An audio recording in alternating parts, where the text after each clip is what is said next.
Allah says, don't take the Jews and don't take the Christians as your friends and allies.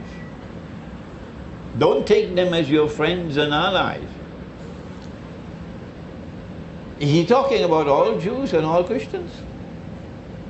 Only the schoolboy would say so. Proper methodology will easily lead you to the conclusion, no, Allah could not be talking about all Jews and all Christians, as we'll see in a moment. Well, then which Jews and which Christians? The answer is in the words which follow. بَعْدُهُمْ أَوْلِيَاءُ بَعْضٍ.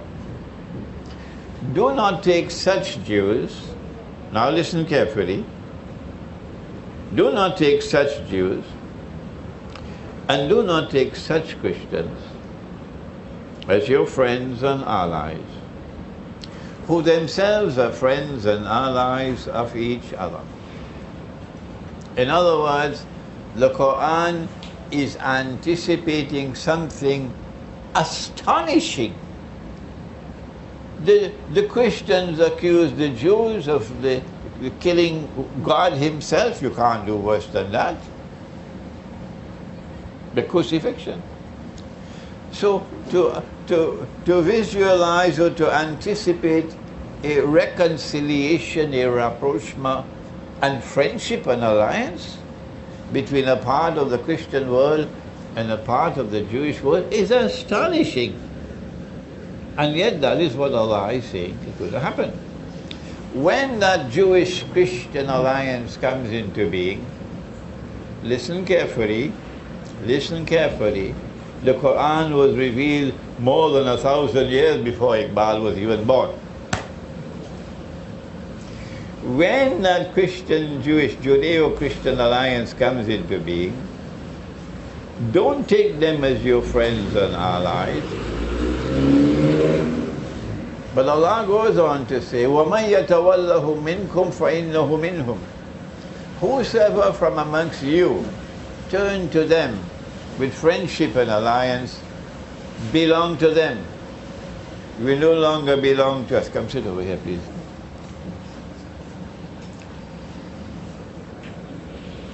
If you turn to them with friendship and alliance, you no longer belong to us, you belong to them. Inna Allah la yahdi al-qawma adh-dhalimin. Surely Allah does not provide guidance for a wicked people.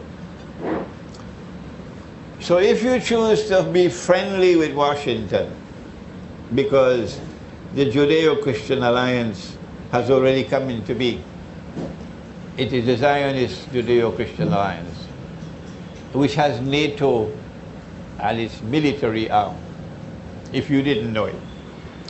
And you choose from day one to remain friends with Washington.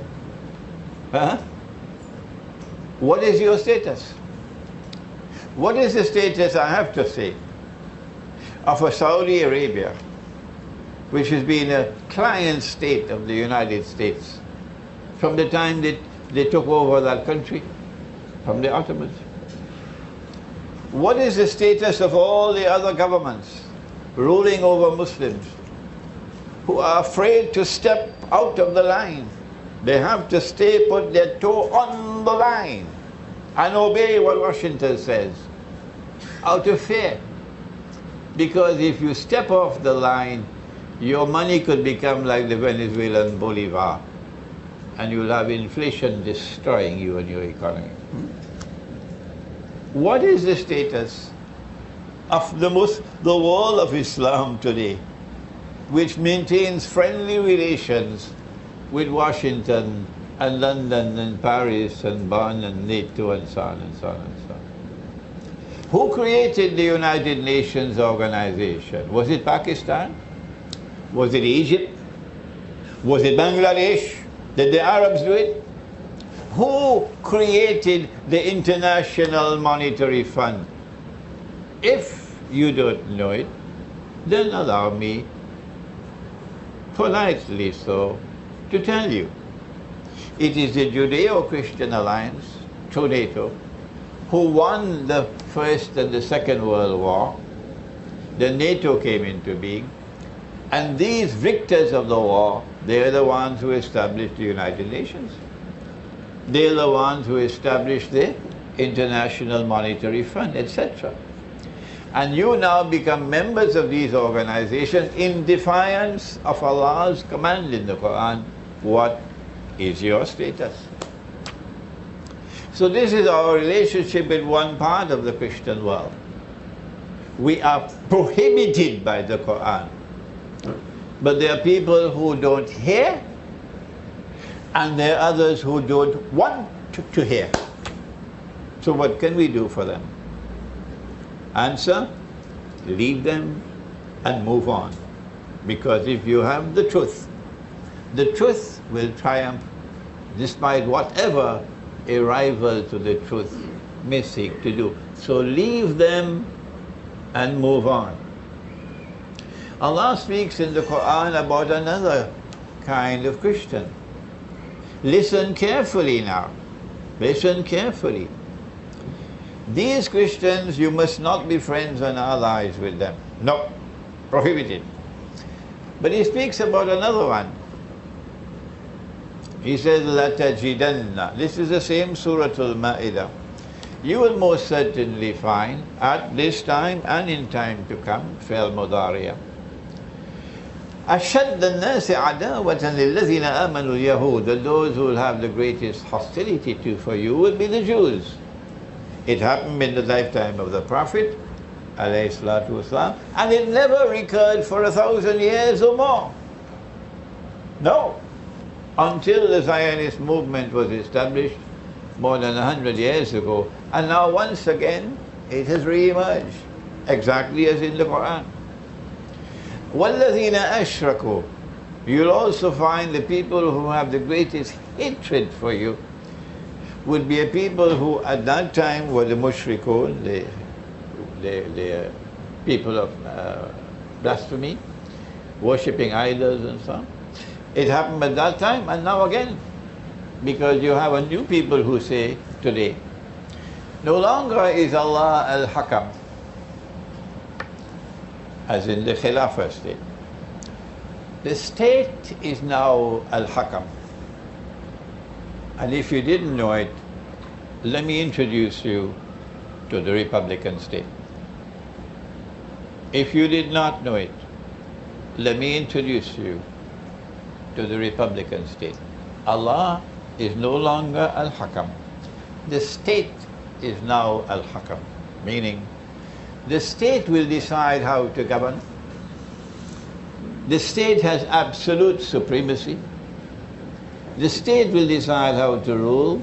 The state will decide on law. Allah can make it haram, the state can make it halal. It is modern Western civilization which gave us the Republican state, and Iqbal knew that very well. Of course he did. And Allah says, these will be the ones showing the greatest hatred and hostility for you. And so it is today.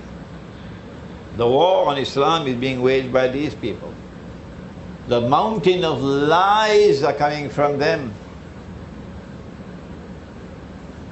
But Allah speaks and He continues to say, and listen carefully, وَلَتَجِدَنَّ أَقْرَبَهُم مَوَدَّةً لِلَّذِينَ آمَنُوا الَّذِينَ قَالُوا إِنَّا نَصَارَى.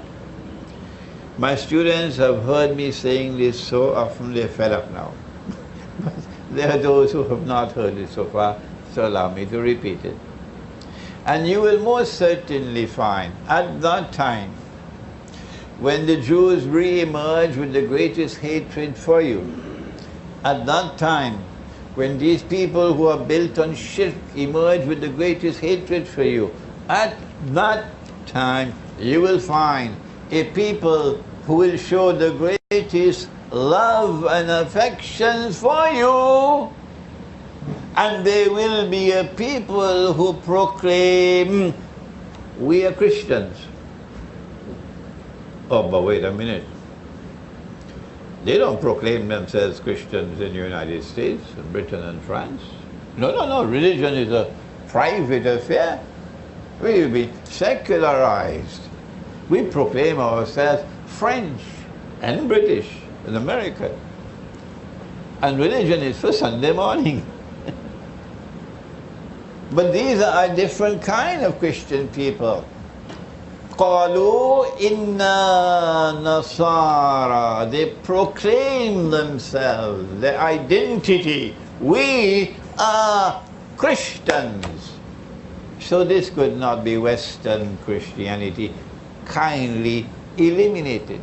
A Christian people who will be closest in love and affection for you Muslims at that time.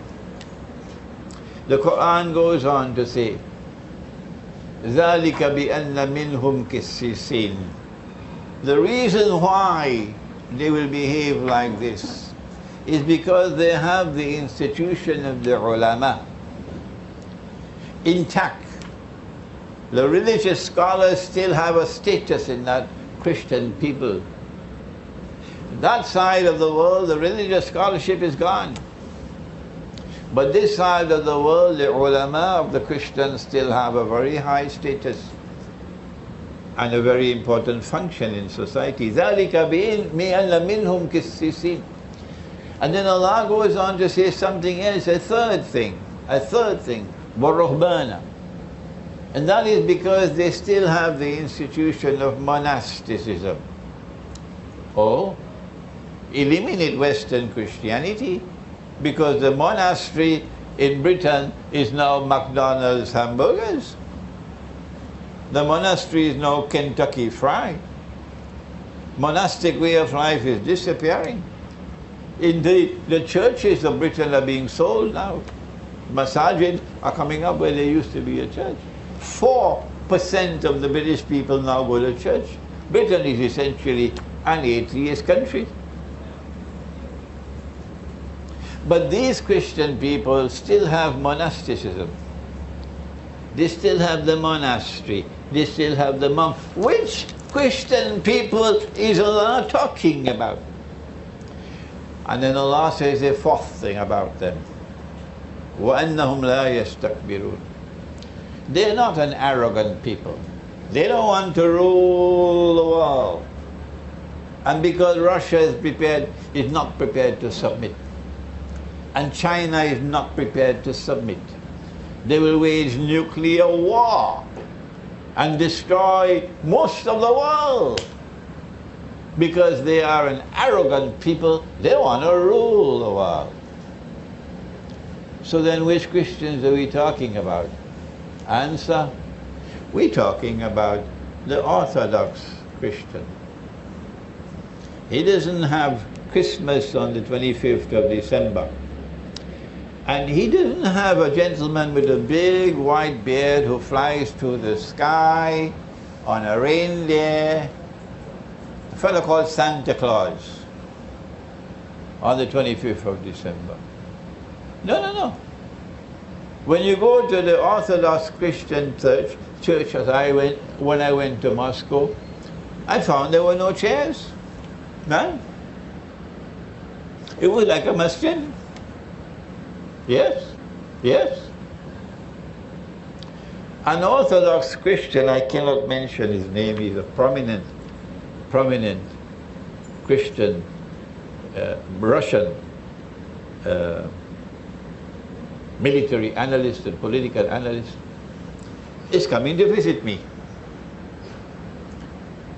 I'm honored to have such an important man coming to visit me, to spend some time with me. And the man makes mention about dietary rules. These are our dietary rules. What we can eat during this Lenten season and what we cannot eat. And hope that it will not cause any problems for Imran. And I am amazed because over there they eat everything and anything. They don't care anymore about halal and haram. And so I share with you now, finally, that the Khilafah state would recognize the Orthodox Christian world, which today is led by Russia, that these are the people Allah is talking about in the Quran, that they will be closest in love and affection for you.